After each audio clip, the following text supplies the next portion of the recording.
Donald Trump is arguing that maybe it's not such a good idea to move forward with the federal government guidelines on social distancing in order to slow the spread of coronavirus. Now, why would he think that? Maybe because it's having an impact on the economy, and he cares about the economy far more than he cares about actually saving human lives. So actually, he had a talk on Fox News, and check out how soon he would like to end the guidelines for social distancing. We're going to be opening relatively soon. Our time comes up on Monday or Tuesday, the allotted 2 weeks, but we'll stay a little bit longer than that. But we want to get open very soon. I think that was a big reason it's gone up. I also think that the fact that the Senate and the House, we seem to be getting along as much as you can get along. We seem to be getting along now on a bill. I think that maybe had even less of an impact than the fact that we're opening up this incredible country, because we have to do that. I'd love to have it open by Easter. Okay, I would love to have it open by Easter. I will tell you that right now. I would love to have that. It's such an important day for other reasons, but I'll make it an important day for this too. So, of course, he wants to open up the economy as quickly as possible, and it goes against everything that health experts have to say. But don't worry, he's been getting some advice from business experts, because that's much more important to him. So the Centers for Disease Control and Prevention has been urging social distancing, defined as remaining out of places where people meet or gather, and avoiding local public transportation, even if you don't have any symptoms of the virus, as a way to slow the spread of the disease.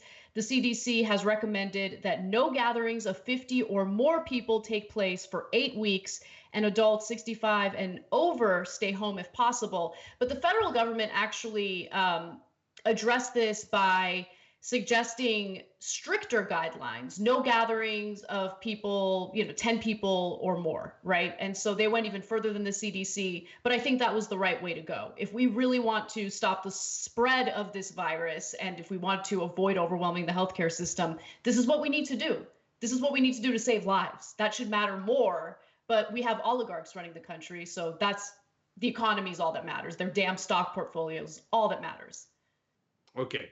So first of all, Easter is important for other reasons too. It's when Jesus opened his casket, but now it'll also be known for Trump opening the economy. Okay. Okay. Yes, Easter is also known for other things other than you, Donald Trump.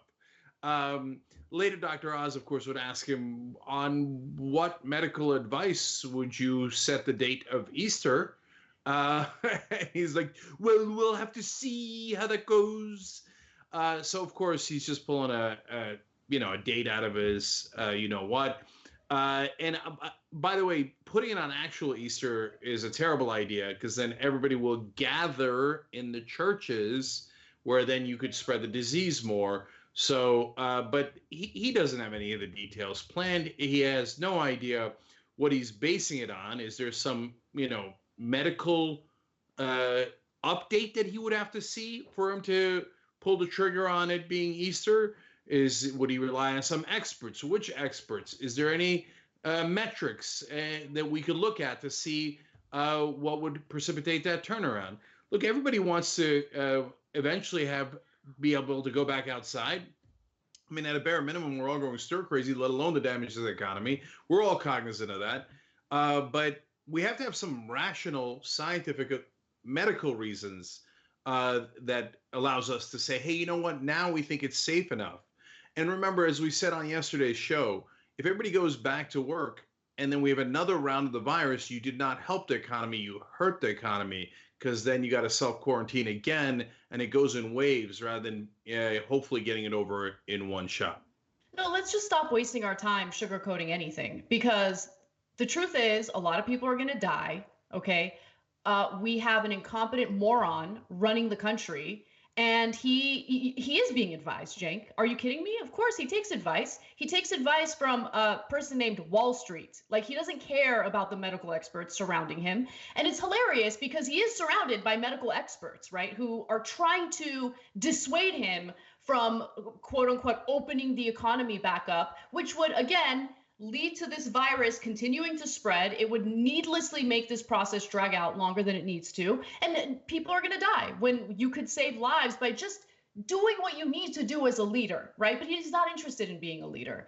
So it's really fascinating to see people surrounding him, including Dr. Deborah, what was her name? Birx. So Dr. Deborah Birx and Dr. Anthony Fauci are doing the rounds, media rounds, to correct his misinformation and to urge people to stay home. And here's one example of that. We know in specific metro areas and all the areas that have rising number of cases should be following all the president's guidelines. Those were very clear. They were sent out over a week ago. And this is my plea to every American. Please continue to follow the presidential guidelines. Are you confident that the president will listen to you, to Dr. Fauci, to Dr. Adams, the Surgeon General, if you were to say, look, we know it is a hard pill to swallow, so to speak, for the economy, but to save lives, we have to continue this lockdown? Are you confident he would listen to that advice and take that advice? I am confident that the president has listened to and seen all of our data as it evolves. I think you can see that the president over these 3 weeks has been very focused on what the American people need, both economically and public health-wise. So they have to really walk this fine line of not offending Donald Trump, because as we know, anyone who goes against him immediately gets fired. But they also have to convey important information so Americans protect themselves and they don't spread the virus. One other suggestion that I'm hearing from the business community is, okay, well, you know, we know that young, healthy people are less likely to die as a result of coronavirus. So why don't we send them back out into the workforce and have the older, vulnerable people stay home? How does that stop the spread? Like, old people and young people aren't like completely segregated. It's such a dumb suggestion to practice. And it's all to, you know, get the stock market back up, which, by the way, it's doing well today, but it's obviously a very temporary bump based on nonsense because everyone's expecting the Senate to pass the stimulus bill soon. Older people are more vulnerable to die. They're not more vulnerable to get the disease. We're all equally vulnerable to actually contract the disease. So it's not like, oh, old people are home, so nobody's going to get the disease. No. And if young people go to work and they get the disease, they can bring it back home. And so, and there'll be more people that contract it, which then puts older people in more and more danger as well.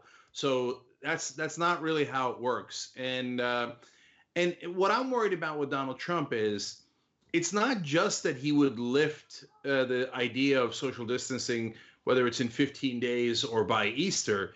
It's that every time he starts to talk about how we got to start getting back together and get the economy going and get rid of social distancing, I'm afraid that more people are going to start doing that right now. They're not going to wait till Easter. They're like, oh, the cult leader said it was going to be fine. So, oh, I hear it's just for weak liberals in blue states. I'm fine. I'm undefeated. And I'm going to go out there. And then, again, the problem here is the waves. It starts on the coast because that's where people come into the country from. It came from outside the country initially. It slowly goes to the middle of the country, but if the middle of the country isn't paying any attention to facts or science, it'll then go back out to the coast, and round we go. That's why we all have to do it at once. But if Trump keeps running his mouth with completely inaccurate information and keeps encouraging people to go outside, well, they're not going to listen to Dr. Birx. They're not his followers. They're not going to listen to Dr. Fauci. First of all, they're doctors. They believe in science. So, of course, Republicans aren't going to listen to that. They're going to listen to their dear leader. And the dear leader's acting nonchalant and cavalier again. So it endangers our lives. But, guys, also, please, for God's sake, it's not an either or. It's not either we protect our lives or we protect our economy.